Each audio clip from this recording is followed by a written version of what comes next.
BigQuery Canvas is a fundamental reimagining of the analytics workspace for the age of AI. It combines AI-aided Python, SQL, visualizations, and text insights on a single interface. The reason I find this tool so effective is that the data is there and security is built in as standard in BigQuery. All you need to do is jump in and AI will help you analyze your data faster. So let's head over to BigQuery and get started with BigQuery Canvas. When you're in BigQuery, go to Studio and then you can go to Canvas. So you can create a new canvas from here. You just click this button, Data Canvas, and your data canvas is there. First thing we want to do is we want to find a table. I'm just going to maximize this data canvas to give us a bit more space, and we can search for a table we need, or we can look at recently used tables, recently used queries, or saved queries. I have an Iowa liquor sales data set here, and in the canvas itself, I can go in and view the schema of this data set. It's really important when creating tables that you're going to use in Data Canvas that you fill out the description of each field on the schema. That helps the AI greatly. You can also look at the details of the table, and you can also look at a preview of the data, which is extremely useful if you want to figure out what queries you want to do. When you click query from the table, it gives you an interface to query the table in SQL. So I've just ran the basic query there to get out the first 5 rows of the table. I'm using the AI feature here to ask what are the most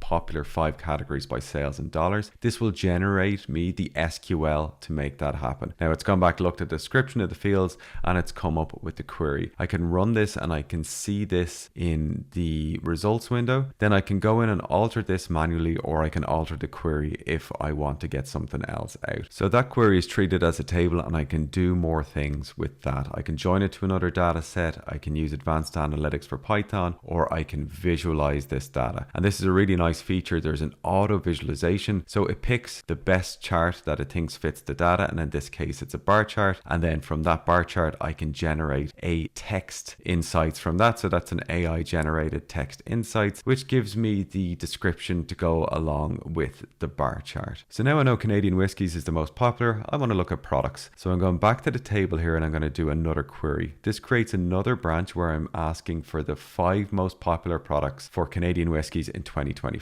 This is a little more complicated query, and again it's nailed this. It's taken the year 2025 out of the data set, and it's got the category name correct.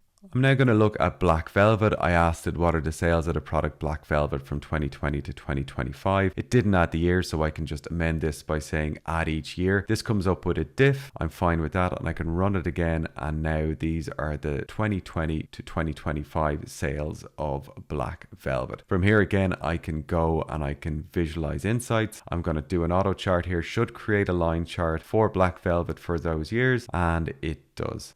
For the next query, I want to bring a slice the data set out to Python. So 2 ways of doing this. I can press Advanced Analytics, which will give us a notebook on screen, or I can go Export as Notebook, which will bring us out to a standalone notebook. I'm going to press Advanced Analytics here, and this has just generated a code to bring that query out Python. Just going to take off the limit 5 here because this will only bring 5 rows of data into the data frame, and I'm going to press this button, and this will give me my slice of data in a data frame in Python, and it's just that easy to go from SQL to Python. I'm going to ask for some code in here, and again I'm going to use AI here. I'm going to generate descriptive statistics of the data set in Python, and I can do that by the generated code. So this will just generate me a describe function in here, and now I have my output in Python. I'm going to switch to another data set now, so I'm going to use a data set that I'm going to bring in to join with my sales data set. So I bring out my sales data set as normal. I want to bring another data set on a screen, so I'm going to go new search. I want to see the relationship between alcohol sales and the weather. So what I'm going to do here is I'm going to bring in a weather data set into my canvas. I'm going to do a query in here which will bring out weather on a daily basis in Iowa, which this liquor sales data set is from. In the sales data set, I'm bringing out sales on a daily basis in 2025, and I'm going to press join here to see if it does the join I want. I want an inner join here because I want the same dates in both data sets. I don't want blanks on either side. So I've just clicked just join to the query results. And what this has done is this has done an inner join as I want on the date from the Iowa liquor data set. So a perfect join. And here, when I run this, I can validate that this is a perfect join. So I've got the dates, I've got the temperature, and I've got the sales in dollars. I'm just going to change the select statement here to just bring out the elements I want. I don't want that date twice. And now I have my date, my temperature, sales in dollars. I can go into Python here again, and I can bring that data out into Python. And here I want to just do a correlation table just to see the relationship between them. We can see that there's a slight positive correlation between alcohol sales and weather. So as the temperature goes up, Iowans drink a little bit more.